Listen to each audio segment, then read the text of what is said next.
안녕하세요. 신명기 12장 시작합니다. 12장부터 26장까지는 신명기 법전이라고 불리는데요. 모세는 가나안에 들어가서 지켜야 할 규례들에 대해서 어떻게 지켜야 하는지, 만약에 안 지켰을 때는 처벌은 어떻게 해야 되는지 설명을 해주고 있습니다.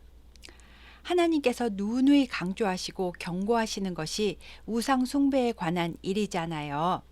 그래서 역시 우상 숭배에 대해서 가장 먼저 말씀하십니다. 가나안에 들어가면 제일 먼저 해야 될 일은 우상 숭배하는 신당을 먼저 없애고 신상도 찾아서 다 찍어버리고 불태워버리는 것입니다. 가나안 곳곳에 신당들이 있었을 텐데요. 혹여나 이런 곳에 가서 하나님께 예배한다고 할 수도 있기 때문에 들어가자마자 우상숭배에 관련된 것은 싹 다 태우고 청소하는 것이 제일 먼저 할 일입니다. 지금은 성막이 백성들의 진영의 정 가운데 있지만요. 가나안에 들어가서 전부 다 지파별로 흩어져서 살게 되어도 예배할 처소는 딱 한 곳, 하나님께서 택하실 그 한 곳을 정해줄 테니까 다른 데 가서 예배 드리지 말고 그 한 곳에서만 나와서 예배하라고 하십니다.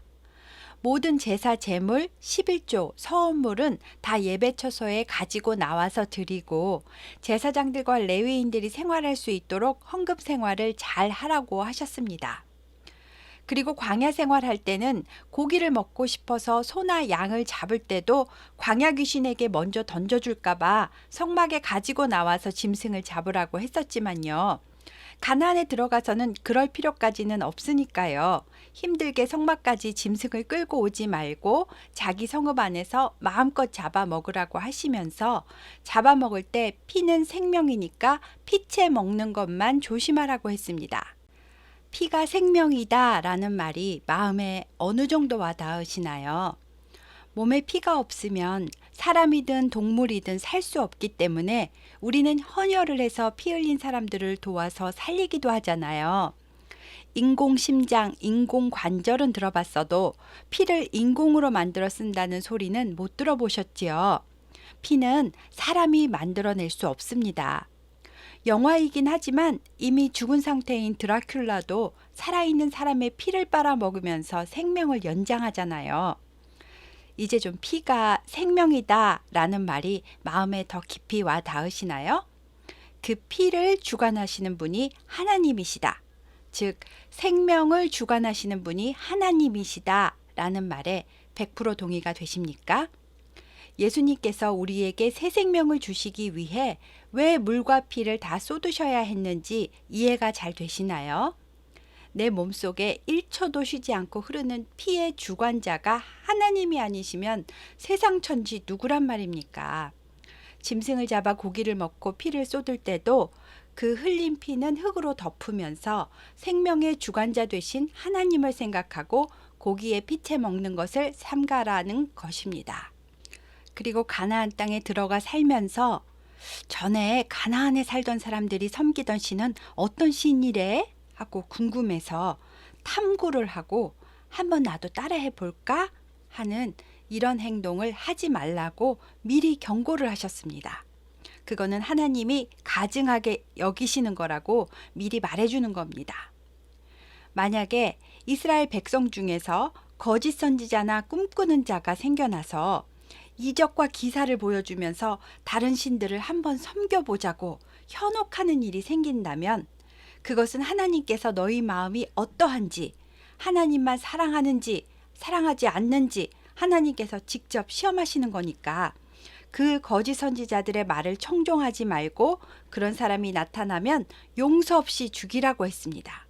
혹시라도 가족 중에 한 명이 거기 넘어가서 우상 숭배하는 것을 알게 되었으면 그 가족을 물론 사랑하겠지만 긍휼히 여기거나 용서하지 말고 발견한 네가 먼저 돌로 쳐서 죽이라고 했습니다. 그런데 한 명이 아니고 어떤 성읍 전체가 넘어가서 이 집 저 집 너도 나도 몰래 몰래 숭배한다는 소문이 들리면 자세히 묻고 살펴보고 조사를 해서 그 조사 결과 우상 숭배가 확실하다라는 증거가 나오면 그 성읍은 전체를 칼날로 죽이는데 가축들까지도 다 죽이고 그 성읍에서 나온 물건은 완전히 다 태워버리고 그 성읍은 앞으로도 재건도 하지 말고 영구히 폐허가 되게 하라고 했습니다. 이렇게 우상숭배는 하나님께서 정말로 너무너무 싫어하시는 행동입니다. 엄마이든 아내이든 형제이든 생명을 함께 나눌 만큼 친한 친구이든 우상숭배자는 너에게 나쁜 영향력을 주는 치명적인 전염병과도 같은 존재가 될 거니까 가차없이 죽이라고 하십니다. 그러니까 우리도 재미삼아서라도 무당을 찾아가서 궁합을 보거나 타로점을 보거나 하는 일을 가볍게 여기고 따라가시면 하나님의 진노를 사시게 되는 겁니다. 우상숭배는 하나님께서 가증히 여기시고 긍휼을 베풀지 않으신다는 것을 명심하시기 바랍니다. 그 다음 14장에서는 금지된 애도법과 음식규례 그리고 11조에 대한 이야기를 하고 있습니다. 고대 근동지방에서는 죽은 자를 애도한다고 앞머리를 대머리처럼 밀거나 칼로 자기 몸을 자해하거나 해서 죽은 자와 접신을 시도하거나 혹은 죽은 자들의 산자에 대한 시기심을 달래기 위해서 풍습으로 이런 행동을 했다고 합니다. 하나님께서는 하나님의 자녀들은 이런 풍습을 따라하지 말라고 하셨습니다. 이런 풍습과 비슷한 것이 지금 우리나라 젊은이들 사이에서 유행하는 10월 31일 할로윈 데이입니다. 할로윈 데이는 원래 죽음의 신에게 제사를 올리면서 죽은이들의 영혼을 달래고 악령을 쫓는 날이었습니다. 혹시 악령이 자기에게 해를 끼칠까봐 두려운 마음에 귀신들이 자기도 같은 악령으로 착각하도록 만들려고 기괴하게 꾸미는 풍습을 만든 겁니다. 원래 스코틀랜드와 아일랜드의 소규모 풍습이었는데요. 1840년대 수많은 아일랜드 사람들이 미국으로 이주하면서 퍼지게 되었습니다. 지금은 그냥 분장하고 파티하는 날인 줄 알고 아이들까지 영어 유치원에서 할로윈 파티를 하고 하는데요. 하나님께서 이것도 상당히 탐탁치 않게 여기실 것 같습니다. 어쩔 수 없이 파티로 하게 되더라도 알고는 해야 되지 않겠습니까? 아이들에게 가르칠 것은 가르치고 과한 귀신 분장은 하지 않도록 해야겠습니다. 다음 음식 규례는 레위기에서 자세히 했었고요. 음식 규례를 주신 이유는 매일매일 요리를 하고 음식을 먹을 때도 주님을 생각하고 이거는 하나님께서 부정하다고 하셨지. 피는 생명이니까 먹지 말라고 하셨는데 고기는 핏물을 잘 제거해서 요리해야지 하고 매일매일 요리할 때마다 먹을 때마다 하나님을 생각하고 감사하면서 먹으라고 주신 규례라는 것만 잘 이해하시면 되겠습니다.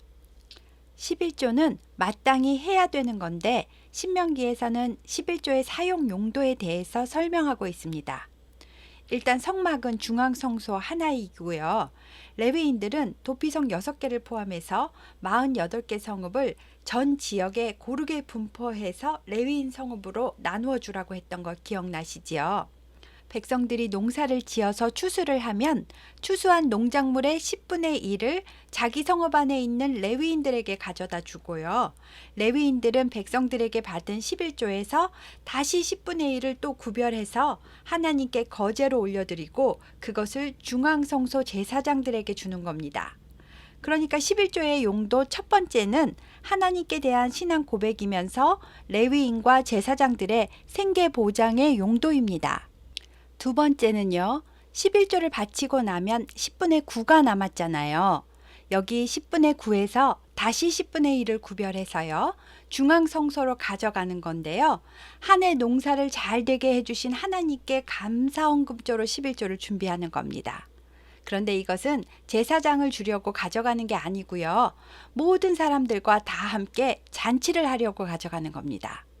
곡식으로 들고 가기는 너무 무거우니까 현금으로 환산을 해서 돈으로 가져간 다음에 중앙성소 앞에서 자기가 사고 싶은 거를 가축이든 곡식이든 포도주든 마음에 감동되는 거를 사서 가지고 들어가랍니다.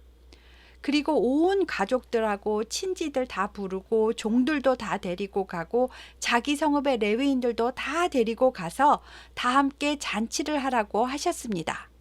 그러니까 추수감사절에 하는 감사헌금과 잔치 비용 정도로 생각하시면 되겠습니다. 그리고 매 3년마다는 잔치를 하지 말고 그 돈을 다 모아서 주변의 가난한 사람 또는 가난한 레위인들, 고아들, 과부들, 거류민들에게 구제로 나누어 주라고 하셨습니다. 이렇게 하면 하나님께서 너희 손으로 하는 모든 일에 복을 주겠다라고 하셨습니다. 이렇게 11조의 원래 용도는 사역자들이 생계 걱정하지 않고 목회에 전념할 수 있도록 생계 보장과 교회 운영에 필요한 용도로 사용되는 것이고요. 두 번째는 교회 안팎에 또는 자기 주변에 어려움을 겪고 있는 사람들을 도와주는 용도이고, 교회 안에서 모두가 즐겁게 장치를 하는 용도로 사용되어야 하는 겁니다. 이렇게만 헌금이 잘 사용된다면 헌금을 하면서도 정말로 마음이 기쁘고 뿌듯하고 다 같이 감사하고 그럴 겁니다. 그 다음 15장은 7년마다 한 번씩 돌아오는 안식년에 관한 규례인데요. 안식년에는 농사를 안 하니까 소득이 없잖아요. 그러니까 안식년이 되면 돈을 빌려준 사람은 안식년에는 이자를 받지 말고 아예 이자를 다 면제해 주어라 하는 겁니다. 원금까지 싹 다 면제해 주는 거다라고 하는 견해도 있는데요. 그렇게 되면 이자만 받다가 원금까지 싹 다 없어지는 거니까 아무도 돈을 빌려주려고 하지 않을 것 같습니다. 그래서 저는 1년치 이자를 면제해라 하는 이야기가 더 맞을 것 같다고 생각했습니다. 그리고 이방인은 안식년을 지키지 않고 농사를 지으니까요. 이방인은 면제 대상에서 제외됩니다. 안식년이 가까이 왔다고 어려움에 처한 형제를 보고도 아무것도 안 도와준다면 그 마음에 악한 생각을 품은 것이다 라고 하셨습니다. 가난한 형제는 항상 있는 것이고 어디에나 있는 것이니까 그들을 보면 필요한 것을 당연한 마음으로 공급하되 아까워하면서 주지 말고 기쁘게 주라고 하셨습니다. 그렇게 하면 하나님께서 반드시 복을 줄 것인데 가난한 자가 없어지고 다 같이 잘 사는 복을 다 같이 받게 된다고 하셨습니다. 그리고 다른 나라에 돈을 꾸어줄 만큼 큰 부자가 될 것이라는 축복도 해주셨고요. 여러 나라를 통치할 만큼 강대국 이스라엘이 될 거다라고 말씀하셨습니다. 또 안식년이 되면 집에서 부리는 히브리 종에게 자유를 주는 건데요. 그냥 내보내는 것이 아니고 나가서 쓸 것까지 다 공급해 주고 다 싸서 내보내는 거고요. 이 종이 그냥 주인집에서 계속 살겠다고 하면 자유종의 표시로 귀를 뚫어서 자기 의지로 종살이를 하는 겁니다. 라는 표시를 하라고 했습니다. 16절은 절기에 관한 규례입니다. 절기 이야기는 계속 나오지요. 그리고 언제나 6월절부터 이야기가 시작됩니다. 6월절은 아비벌 또는 니산월이고요. 1월 14일입니다. 16장에는 이스라엘의 3대 절기인 6월절, 77절, 초막절 이렇게 1년에 3번은 이스라엘 남자는 전부 다 중앙성전에 나와서 절기를 지켜라 라고 하셨습니다. 나올 때 빈손으로 나오지 말고 온전히 즐거운 마음으로 예물을 준비해서 나오라고 하셨습니다. 그렇지만 예물은 하나님께서 주신 복을 따라 그 힘대로 형편에 맞게 드리라고 하셨으니까요. 아무도 부담 가질 필요가 없습니다. 없으면 없는 대로 나오되 중요한 것은 온전히 즐거운 마음으로 나와야 합니다. 억지로 하는 헌금은 하나님께서 기쁘게 받으실 수 없으니까요. 감사하는 마음을 잃지 말아야 합니다. 절기를 주신 이유는 애굽의 노예 생활과 출애굽 사건과 광야 생활을 기념하고 잊어버리지 않으려고 지키는 거잖아요. 절기를 지키면서 자녀에게 이런 행사를 하는 이유를 설명해 주어야 하는 것입니다. 이스라엘의 역사적 의미의 이 3대 절기를 그대로 신약적 의미로 가져온다면 부활절, 성령 강림절, 추수감사절이 되겠습니다. 여러분은 교회에서 이 절기들을 지키면서 자녀에게 잘 설명해 주고 계신가요? 예수님께서 6월절 어린 양 제물처럼 십자가에 달리셨고 우리 죄값 대신에 피를 흘리고 죽어야만 했던 대속의 이유를 설명해 주어야 합니다. 예수님께서 안식 후 첫날 부활하셔서 그날이 주일이 되었다는 사실과 부활하신 날에는 예수님께서 이전 육신의 몸이 아닌 새로운 몸으로 부활하셨고 계란을 먹는 이유는 계란 속에 전혀 다른 모습의 새로운 생명이 들어있고 계란 껍질을 깨고 새로운 생명이 탄생하는 것처럼 우리는 예수님의 부활로 새 생명을 얻었다라는 것을 기념하기 위해서 달걀을 나눈단다 라고 설명해 주셔야 합니다. 성령 강림절도 추수감사절도 마찬가지로 절기를 지키는 이유를 강단에서도 잘 설명해야 하는 것이지요. 그럼 예수님 탄생일인 크리스마스에는 왜 트리를 장식하는지 알고 계신가요? 우선 크리스마스는 그리스도와 미사가 결합된 단어입니다. 그리스도께 모여서 예배한다 라는 뜻입니다. 프랑스어로는 노엘, 스페인 말로는 나비다드입니다. 종교개혁자인 마틴 루터가 크리스마스 전날 밤 숲속을 산책하고 있었는데요. 전나무에 소복하게 눈이 내려서 달빛에 반사되어 반짝반짝 빛나고 있었다고 합니다. 루터는 그 전나무를 보고 와, 저 전나무처럼 사람들도 예수님의 빛을 받으면 주변에 아름다운 빛을 비출 수 있는 존재가 되겠구나 하고 생각을 하였고 자기가 깨달은 이것을 사람들에게 설명을 해주려고 전나무 하나를 집으로 가지고 왔답니다. 그리고 그 전나무에 눈 모양의 솜을 막 붙여서 눈이 쌓인 것처럼 하고 빛을 발하는 리본과 촛불을 장식하고 사람들에게 설명을 해주었던 것이 크리스마스 트리의 시작이라고 합니다. 그럼 산타는요? 빨간 옷을 입은 뚱뚱한 산타 할아버지는 1931년 코카콜라에서 광고를 위해서 만들어낸 거고요. 옛날 3세기 때 터키에서 태어난 니콜라스라는 수도사가 있었는데요. 부모님이 돌아가시고 재산 상속을 많이 받게 되었답니다. 그래서 그 돈을 가난한 사람들에게 조금씩 나눠주고 싶은데 선행이 알려지는 게 싫어서 모르게 하려고 가난한 사람 집 굴뚝으로 금화가 담긴 주머니를 던졌답니다. 그런데 어느 날 지참금이 없어서 결혼을 하지 못하던 가난한 집에 세 자매를 도와주려고 몰래 굴뚝으로 돈을 던졌는데요. 그 돈주머니가 벽난로에 걸려있던 양말 속으로 쏙 들어가면서 그때부터 벽난로 앞에 양말을 걸어 놓는 것이 전통이 되었다고 합니다. 성 니콜라스는 평소에도 어린이들을 매우 예뻐했기 때문에 그가 죽은 후에도 니콜라스가 어린이들을 위해 굴뚝으로 들어와서 선물을 두고 간다고 믿게 되었다고 합니다. 트리와 산타는 연관성이 없지요. 예수님의 탄생을 기념하는 크리스마스 트리에는 서로 사랑을 나누면서 이러한 유래와 예수님 탄생의 이야기를 나누면 좋겠고요. 주변에 어려운 이웃은 없는지 돌아보는 시간을 갖도록 하면 아이들도 바른 복음을 듣게 되고 하나님 사랑, 이웃 사랑을 배우게 될 것입니다. 그 다음 17장은요. 죄인에게 어떠한 처벌을 하게 되더라도 먼저 자세히 조사하고 두세 사람의 증언이 있어야 한다고 하시면서 모함이나 위증으로 억울한 처벌을 받는 사람이 없도록 판결을 잘해야 된다고 하십니다. 그리고 가나안에 들어가서 하나님이 왕이시지만 우리도 다른 나라처럼 인간 왕이 있었으면 좋겠습니다 라는 생각이 들거든 하나님이 허락하기는 하지만 세 가지 조건 하에 허락한다고 하셨습니다. 첫째는 하나님이 선택한 사람이어야 합니다. 둘째는 병마와 마차를 많이 두어서 군대를 늘리려고 하지 말아야 합니다. 병마를 늘리면 하나님을 의지하지 않고 자기 권력이 센 줄 알고 군사를 의지할 거라서 그렇습니다. 셋째는 아내를 많이 두지 말고 자기를 위해서 은과 금을 많이 쌓아두지 말아야 한다고 하십니다. 이처럼 하나님께서는 가나안에 들어가기 전부터 왕을 세워도 괜찮지만 탐욕적이고 여자 좋아하는 사람은 왕감이 아니라 안 된다라고 하셨고요. 하나님께 물어보고 선택된 사람을 세우라고 하셨습니다.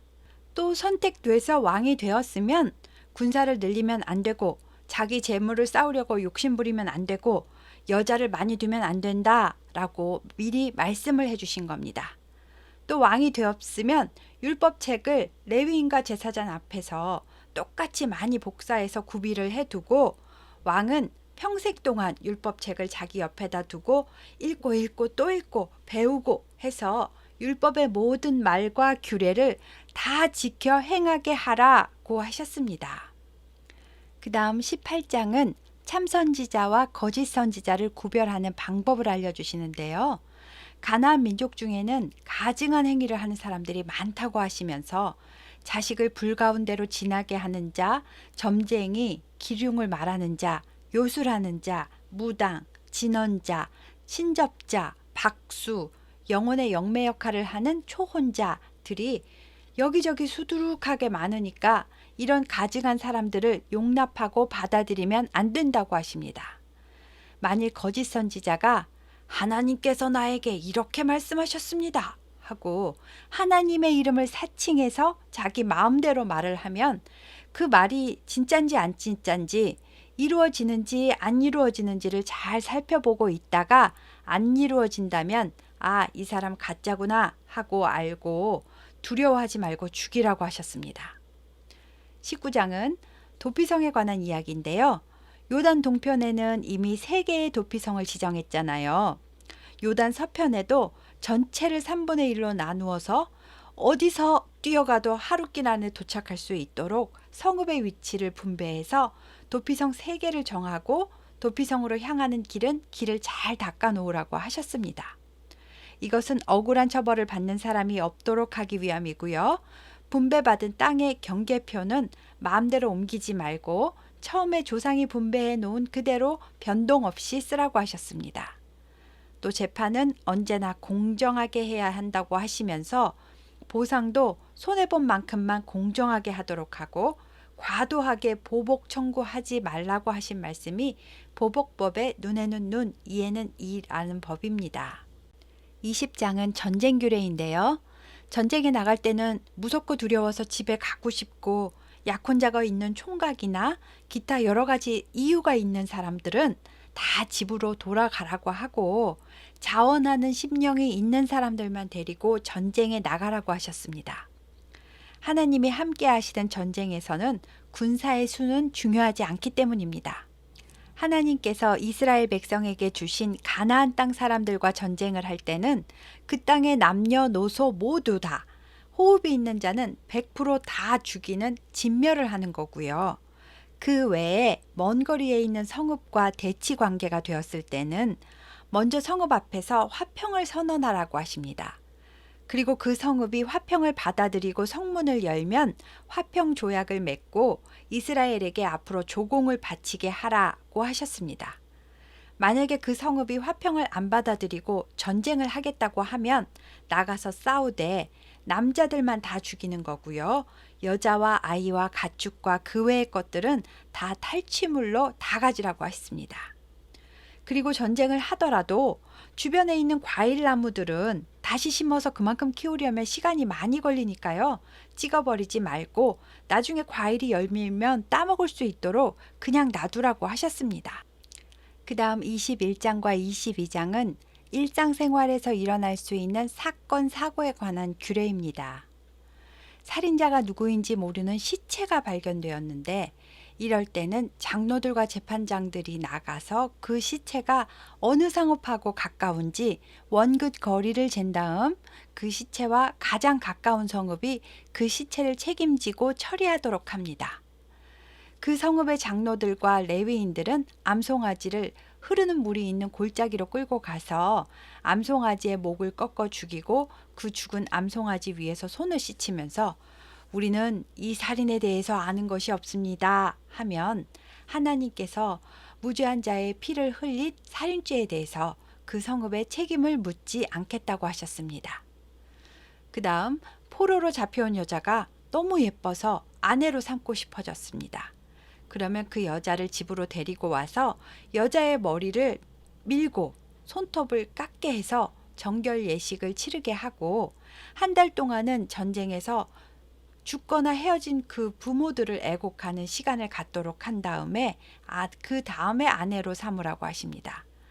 아내로 삼았는데 만약에 또 마음이 변해서 데리고 살기가 싫어졌으면 그 여자를 욕보인 거니까 그 여자가 가고 싶은 대로 마음대로 가도록 내보내주고 종처럼 돈을 받고 다른 데 팔면 안 된다고 하셨습니다.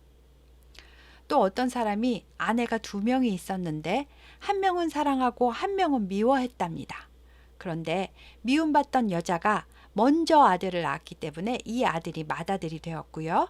사랑했던 여자가 나중에 낳은 아들은 차자가 되었습니다. 그러면 상속할 때 사랑했던 여자가 낳은 아들에게 장자의 상속권을 주고 싶어도 그렇게 하면 안 되고, 실제 장자인 큰아들에게 법대로 장자의 권리를 주고 두 몫을 상속받게 하라고 하셨습니다. 또 다음, 어떤 집에 부모 말을 지지리도 안 듣는, 그리고 대들고 완악하고 패역한 아들이 있었을 때입니다. 방탕하고 술까지 먹고 아주 인간 말종이다 하는 아들이 있어서 부모가 장로들에게 가서 고발을 하면 성읍의 모든 사람들이 그 패역한 아들은 우리 사회의 악이다 라고 생각을 하고 돌로 쳐 죽이라고 하였습니다. 자식이 돌에 맞아 죽도록 고발하는 부모는 없었겠지만 합법적으로도 이런 자식은 사형감입니다. 다음, 어떤 죄인에게 사형을 집행했는데 그냥 사형을 집행한 게 아니고 나무에 달아서 죽였습니다. 그러면 그 시체를 나무 위에 밤새도록 달아두지 말고 죽은 그날에 땅속에 묻어서 그 주변이 시체로 오염되지 않도록 바로 처리하라고 하셨습니다. 그리고 나무에 달린 자는 하나님께 저주를 받은 거다라는 신약에 인용된 말씀이 나옵니다. 또 길을 가는데 길 잃은 소나 나귀를 발견했으면 자기 집에 며칠 동안 보관하고 여물을 주어서 먹이더라도 꼭 주인을 찾아주라고 했고요. 그게 의복이든 뭐든 간에 형제가 잃어버린 물건을 발견했으면 수고스럽더라도 주인을 찾아주라고 하십니다. 또 짐이 너무 무거워서 나귀나 소가 넘어진 것을 보게 되면 그냥 지나가지 말고 가서 그 형제를 도와서 짐을 들고 나귀나 소를 일으켜 주라고 하셨습니다. 우리도 어려움에 처한 사람들을 보면 내가 좀 힘들고 손해가 되더라도 가서 도와주어야 하겠습니다. 그 다음, 여자는 남자 옷을 입지 말라고 하시고 남자는 여자 옷을 입지 말라고 하셨는데요. 이것은 동성애를 하지 말라고 하신 말씀입니다. 태어난 그대로 사는 것이 하나님의 뜻입니다. 길을 가다가 새 둥지를 보았는데 어미새도 있고 알이나 새끼도 있는 것을 발견했습니다. 그런데 그 새나 알을 잡아먹고 싶으면 잔인하게 엄마 새와 아기 새를 한 번에 잡아먹지 말고 어미는 또 알을 낳을 수 있으니까 반드시 놓아주고 새끼만 잡아가라고 하셨습니다. 그 다음, 가나안에 들어가서 집을 새로 지을 때는 지붕이 평평하기 때문에 반드시 난간을 만들어서 지붕에 올라간 사람이 실수로 실족사하는 일이 없도록 미리 안전사고에 대비하라고 하십니다. 또 포도원에는 두 가지 품종의 씨앗을 섞어서 뿌리지 말라고 하셨습니다. 두 종자가 섞이면서 자라면 서로 엉키게 되니까요. 하나님은 섞이는 것을 싫어하시고 순수하게 하나가 보존되는 것을 원하시는 것 같습니다. 또 소와 나귀를 한 멍에에 메어서 밭을 갈게 하지 말라고 하셨습니다. 소와 나귀는 덩치도 다르고 힘도 다르기 때문에 균형이 맞지 않아서 어느 한 마리는 지쳐서 죽을 수도 있기 때문입니다. 짐승이라도 생명을 존중하고 학대하면 안 됩니다. 또 양털과 삼배실을 섞어서 짠 옷을 입지 말아라 라고 하십니다. 이것도 혼합되는 것을 금하시는 영적인 의미가 있는 규례인 것 같습니다. 또 겉옷의 내 귀퉁이에는 술을 달아서 나는 하나님의 백성입니다 라는 것을 표시하고 늘 기억하고 다니라고 하셨습니다. 그 다음은 결혼 이야기인데요. 그때는 여자의 순결을 매우 중요하게 여겼던 시대이기 때문에 남자가 첫날 밤을 치르고 여자가 마음에 안 들어서 이 여자 순결하지 않다고 누명을 씌웠을 경우에 여자는 자신의 순결 증표를 아버지에게 가지고 가서 보여주고 아버지는 그거를 장로들에게 보여주어서 입증을 하라고 하셨습니다. 그러면 장로들은 이 야비한 남편을 잡아와서 때리고 처녀 아버지에게 벌금으로 은 100세겔을 내게 합니다. 그리고 여자는 평생 버릴 수 없고 그 남자가 책임져야 합니다. 그런데 만약에 여자가 진짜로 처녀가 아니면 그 여자는 돌로 쳐 죽임을 당하게 된다고 하십니다. 또 유부녀와 동침하고 바람을 피면 둘 다 죽이는 거고요. 약혼한 여자를 아무도 도와줄 사람이 없는 들에서 강간하는 사건이 발생했을 때는 여자는 아무리 소리를 질러도 도움을 받지 못하는 상황이었으니까 그럴 때는 남자만 잡아서 죽이라고 하셨습니다.